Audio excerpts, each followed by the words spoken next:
Hey folks, so I thought I'd show you today how I ship paper items safely and economically, because a lot of times if you're shipping them loose in an envelope or something, odds are that envelope is going to get bent, banged up, perforated by other items, by parcels and that sort of thing, folded up in the mailbox and such, so you really don't want the stuff bent. I'm going to use these prints as an example just to show you what I do. First of all, I end up putting it in a plastic sleeve or encasing it in plastic. I just got some examples here. These sheet protectors, they're handy.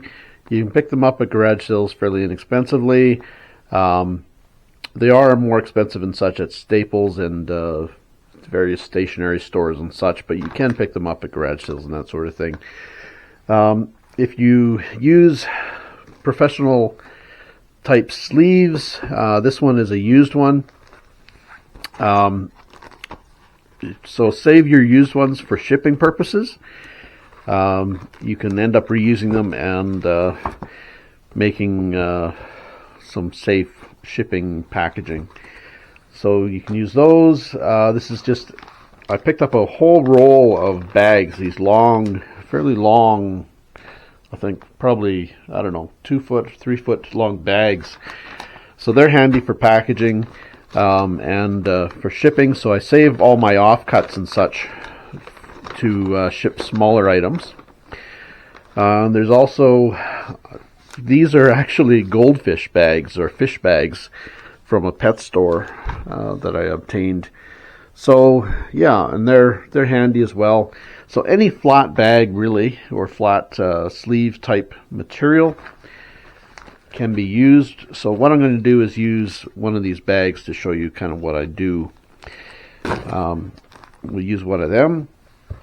So basically, you can put a piece of cardboard or something behind them, but in this method you really don't need to. So what I'm going to do is just throw it in the sleeve and basically position it up in a corner, fold it back, and then use some scotch tape or packing tape, whatever you have on hand, and just basically fold it to size. I would basically carefully fold it so that you're not bending the paper product, like so. And position it so that it's centered or right up to the edge and not bending the paper product. So that's simple. In this case, we'll just leave that there. It doesn't really matter. But then the next step, so what I use for stiffening purposes and for shipping it is CorePlast. Now, this is that plastic cardboard style or corrugated cardboard style plastic. It's basically, well, it's called CorePlast anyway. But it's got good rigidity, and what I end up doing is cutting one portion with the grain going one way, and then the other portion, so sandwiching the paper in between the two pieces, I cut the other one with the grain going the opposite way. So basically like one way, and then cut it so that the grain is going up and down the other way. So you've got basically a 90-degree angle for the two grains. So that causes some more rigidity, so it can't be bent or bent very easily. Now, if you're shipping large pieces, then that helps a lot in the rigidity of the piece. And it can't be bent anywhere near as easy. So it protects it much better than cardboard. So what we're going to do is cut this particular one, and you can see what I'm using. This is an old election sign. Gas stations and department stores, real estate agents and such use signs made of this material, so you can pick the stuff up free. But I will tell you at the end of the video where you can get clean material of this stuff for free. You don't have to go buy it at Staples or other stores. You can get it for free in quantity, and you're going to save a lot of money by doing that. But you can pick it up for free elsewhere by reusing election signs and that sort of thing. So what we're going to do, and I'm going to just cut freehand here for the purposes of the video, but you can use a metal ruler or something like that. I've gotten pretty good at just cutting freehand, but I would advise maybe a metal ruler or something like that. It makes it a lot more cleaner cuts. Yeah. And I'd be very careful.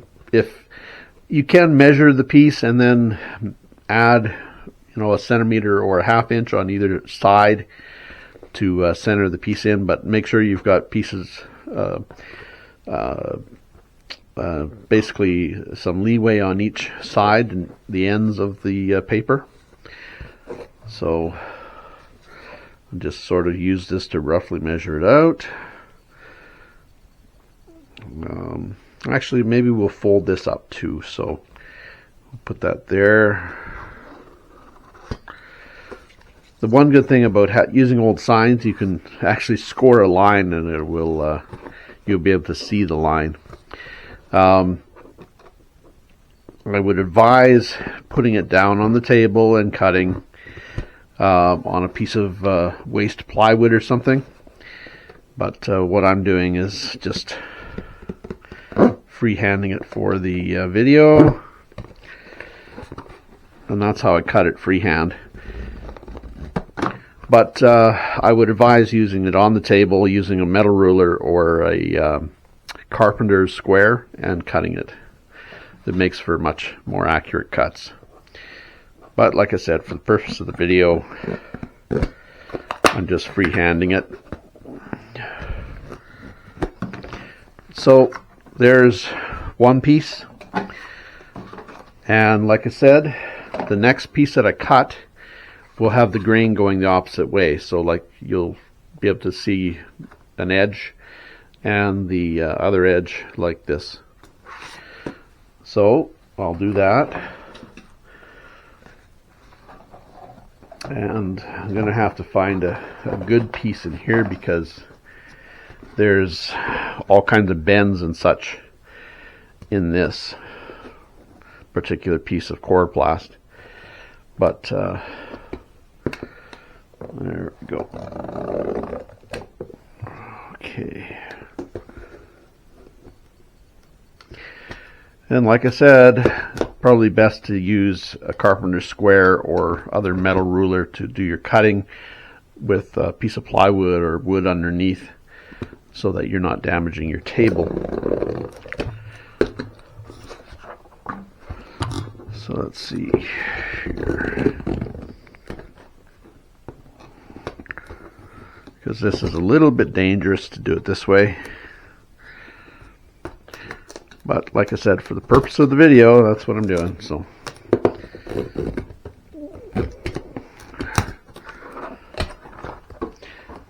but it's much easier to cut if you've got if you've got a carpenter's square and on the table. But I didn't prepare enough. Okay. So basically, you've got the two pieces, sandwich them together like that. And in order to place it in the middle, let's just tape this particular little piece up here. Place it in the center. Take some packing tape or Scotch tape if you've, whichever. Throw it about midway down each side, and then it's safely in the center. Put the piece on top, and then, of course I didn't have all my materials ready, then just tape the sides. I'm doing this fairly rough and ready. I don't, like I said, this is demonstration purposes only. Basically tape over the edges. Tape it tight if you can. If you don't have it tight, I'll show you how to tighten it up anyway. So you've got it taped all the way around. Let's just say we have it taped all the way around on all four sides. And then to tighten it up, all you need to do is wrap the tape like so. Give it a little bit of pressure there. Give it a little pressure there. That makes it more rigid.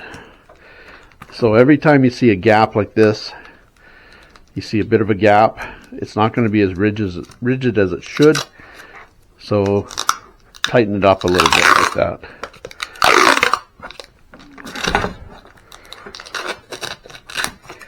Now, like I said, this is just rough and ready. This is not perfect by any stretch of the imagination. This is demonstration only. So once you have all sides taped, throw your packing label on there.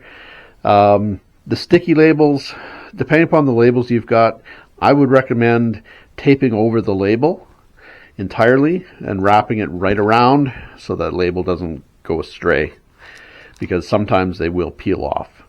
So if it's taped on, you're not going to lose your label. Anyway, that's as simple as that. All free materials, or virtually free materials, pretty close to free materials, with the exception of tape, I guess, and maybe your sleeves. But if you're recycling sleeves or using other plastic, it can be much cheaper than shipping with having to buy all your materials. Anyway, so I was going to tell you how to get free CorePlast. Now, you can advertise on Facebook Marketplace or that sort of thing for used election signs and real estate signs and that sort of thing. Or you can go directly to those individuals, whether it be realtors that have stock of signs that are used or even unused that are defunct for whatever reason, wrong phone number or whatever. Or your local politician who's no longer running, or for whatever reason changed parties and the old signs are no longer any good. So you can pick those up for free as well and recycle them for them.